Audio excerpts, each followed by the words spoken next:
Le cas Benetton, c'est un cas qui m'a personnellement demandé de m'impliquer pendant de nombreuses années parce que j'ai été un peu opposé à la méthode Toscani pendant très très très longtemps et on s'est un peu frité par les médias interposés.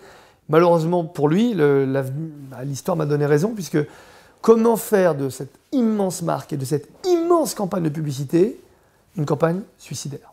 Comment assassiner une marque?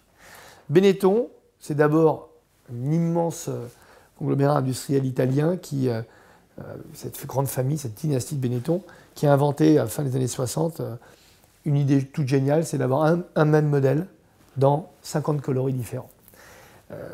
C'était sublime, il fallait rentrer dans une boutique Benetton pour avoir cette immense palette de couleurs.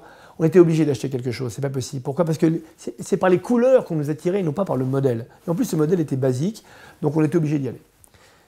En France, une très bonne agence, il faut le rappeler, c'est une agence française qui s'appelle Eldorado, avec un immense directeur artistique qui s'appelle Bruno Sutter, qui a utilisé un photographe très connu de l'époque qui s'appelle Oliviero Toscani. Dans l'ordre, l'idée est venue de l'agence.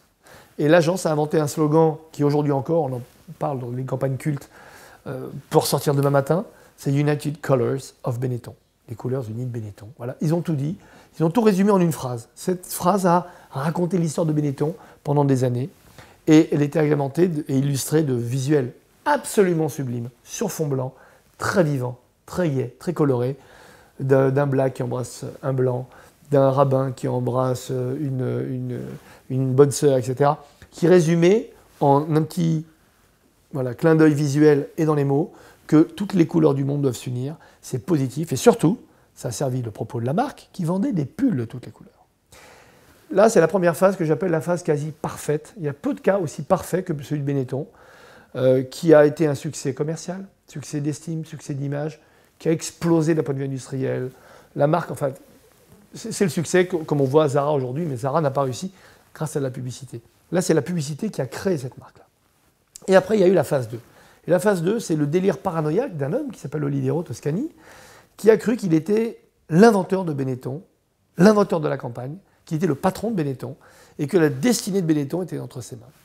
Et au lieu de continuer à faire de la pub pour Benetton, il s'est servi de Benetton pour se faire sa propre publicité.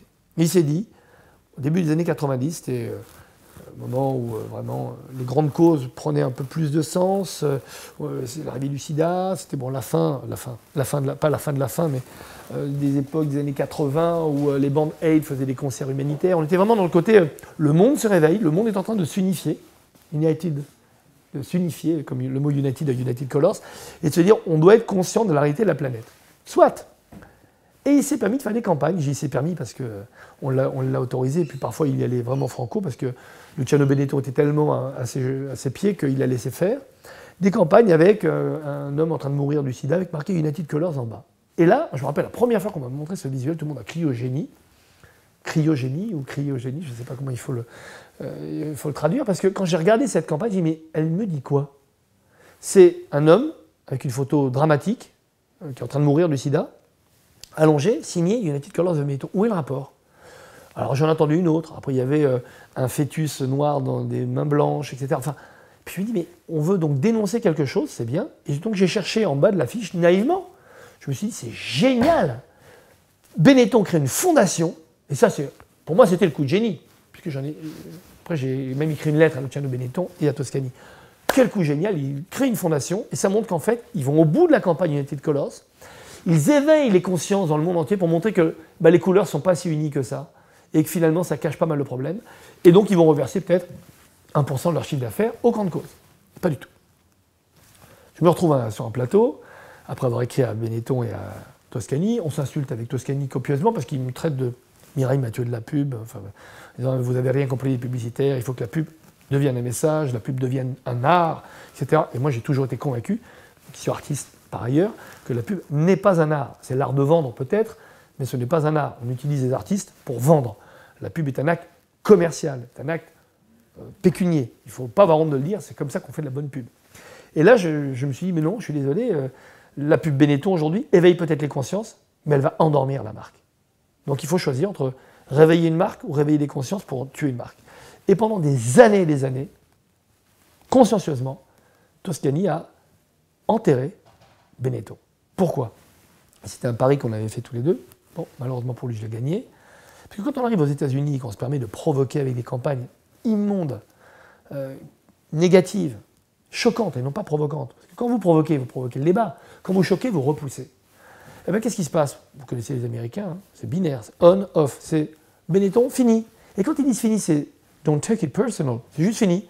Et donc, fini. Donc, ils ne s'implantaient plus, les boutiques fermaient les unes après les autres. Et à un moment, on s'est dit, oh là là, oh là là. Alors après, on m'a rappelé, on m'a dit, tiens, finalement, ce que vous aviez dit il y a 2-3 ans. Et hop, donc l'autre a refusé le débat. Et donc, dès que Benetton sort une campagne, j'en appelle vraiment à Benetton en disant, mais arrêtez de sacrifier votre marque sous prétexte de faire de la pub pour Oliviero Toscani. Parce qu'Oliviero Toscani, lui, a fait beaucoup d'argent sur le dos de Benetton. Benetton a tué sa marque. Et c'est là le côté scorpion de la publicité. C'est que tout ce qui a fait du bien, on le retourne finalement contre soi. Pourquoi? Parce qu'ils se sont pris pour des objecteurs de conscience de l'humanité. Et cette campagne-là, donc, a très bien marché. Qui ne connaît pas les campagnes Benetton? Là, je suis sûr que certains étudiants doivent me voir en disant mais quel ringard celui-là, mais il est fou. Benetton, c'est une campagne culte. Oui, c'est une campagne culte, mais pas pour Benetton. C'est une campagne culte pour, on va dire, une forme d'art, de transmission de messages ou de communication sur une façon de raconter quelque chose aux gens. Ça fait partie de l'histoire, c'est vrai, comme les grandes images, les grandes affiches qui ont marqué nos consciences. Oui, mais pendant ce temps-là, celui qui paye cette campagne, Benetton, qui utilise la publicité pour augmenter son chiffre d'affaires, s'est vu massacré dans tous les pays, et d'ailleurs plus personne ne va chez Benetton. Benetton, en fait, elle est remarquable dans ces deux phases. La première phase, c'est du 20 sur 20, même du 22 sur 20. C'est la plus grande campagne d'affichage pour moi de tous les temps. Parce que, vous savez pourquoi? Parce qu'elle s'est déclinée. Myriam, on en parle, mais il n'y a que 3 affiches. Benetton, c'est des centaines d'affiches. Et plus il y en avait, mieux c'était. Et qui déclinait le même concept, United Colors of Benetton. Et vous redécouvriez finalement le concept et la marque, et ça vous ressuscitait l'envie. Donc c'est l'idéal, c'est une merveille, c'était fun, c'était beau, c'était provoquant, c'était souriant, c'était humain, c'était chaleureux. Et après la deuxième, où voilà, Benetton s'est fait empapaouter par ce pervers polymorphe narcissique qui est Oliviero Toscani. Et en fait, il fallait signer United Colors of Toscani. Ça aurait été beaucoup plus fort. C'était la plus belle pub finalement pour un photographe payé par un annonceur. Remarquable dans son côté à la fois très fort dans les mémoires, parce que ces campagnes ont vraiment marqué les esprits. Mais vous savez très bien, à un moment on est dans la publicité. Et moi, une campagne qui marque les esprits, si ce n'est pas au profit de la marque, ça veut dire que c'est une mauvaise campagne. Donc une campagne qui marque les esprits au profit de son concurrent, au profit de la cause, c'est une mauvaise campagne. La preuve, si on m'avait prouvé que Benetton avait explosé son chiffre d'affaires et son exploitation commerciale, j'aurais dit pardon et j'aurais écrit. Et vous me connaissez assez pour savoir que je l'aurais fait. J'aurais écrit pardon à Benetton, à Toscani, d'avoir été, pas ce mauvais augure, cette petite Jiminy Cricket, qui leur a dit de grâce, arrêtez, vous êtes en train de tout tuer. La campagne Benetton peut inspirer les professionnels et les étudiants sur ce qu'il faut faire, ce qu'il ne faut pas faire. Ce qu'il faut faire, c'est quand on a trouvé un claim, un concept aussi fort que United Colors of Benetton. Vous savez, la pub, c'est simple. C'est un clou et une planche. Vous avez un clou, vous avez la chance d'avoir le vôtre, pas d'en avoir plein, et vous tapez. Et vous tapez dessus. Et vous tapez dessus. Et vous enfoncez votre clou. Voilà. Et quand vous enfoncez votre clou, Newt, quand vous faites l'étendue du mobile, quand vous faites United Colors of Benetton, quand vous faites Evian avec les enfants, vous ne pouvez pas vous tromper. Parce que les gens vous aiment pour ça.